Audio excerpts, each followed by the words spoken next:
उत्तर प्रदेश के योगी आदित्यनाथ परेशान हैं बहुत ज्यादा, क्योंकि समाजवादी पार्टी ने राम मंदिर चढ़ावा चोरी को नेशनल मुद्दा बना दिया है। रोज संसद के सामने नुक्कड़ नाटक हो रहा है। तो कह क्या रहे हैं योगी जी कि जिन्होंने एक पैसा दान नहीं दिया वो दान चोरी का सवाल उठा रहे हैं। तो एक बात बताइए, आपने तो शादी की नहीं, तलाक भी नहीं दिया, फिर ट्रिपल तलाक का मामला क्यों उठा रहे थे?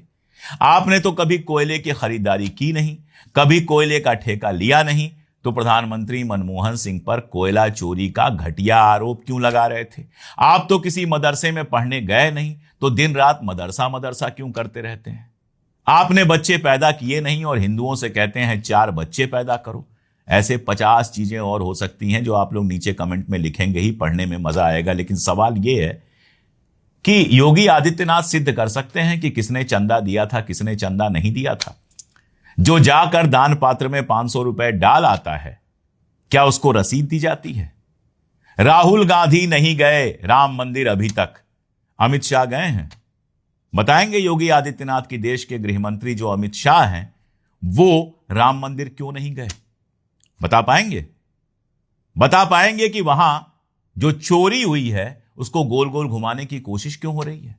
अरे भाई, राम मंदिर आपने राष्ट्रीय मुद्दा बनाया, उस पर हिंदुओं का वोट लिया, दुनिया भर की बातें की, और उसके बाद खबर आ रही है कि जिस दिन बनना शुरू हुआ उस दिन से लेकर आज तक लगातार चढ़ावे की लूट हो रही है और उसमें आरएसएस के लोग संलिप्त पाए गए। इस पर कुछ कहने की जगह जिसने नहीं दिया चंदा वो सवाल उठा रहा है कि बात कर रहे हैं। कमाल की बात है। इस देश के हर मुद्दे पर हर आदमी को बोलना होता है, बोलता ही है आदमी। जो कश्मीर में कभी पैर नहीं रखा वो कश्मीर समस्या का हल बताता है। जिसने कभी नीट का एग्जाम नहीं दिया वो कहता है कि नीट में पेपर लीक रोक देंगे। जिसने कभी ढंग से परीक्षा नहीं दी, कभी डिग्री नहीं दिखाई, वो परीक्षा पर चर्चा करता है। और जिस स्टेशन पर कभी ट्रेन चली नहीं, पैसेंजर ट्रेन चली नहीं जिस जमाने में, उस जमाने में चाय बेचने का दावा करता है। तब तो आप कुछ नहीं बोलते हैं योगी जी।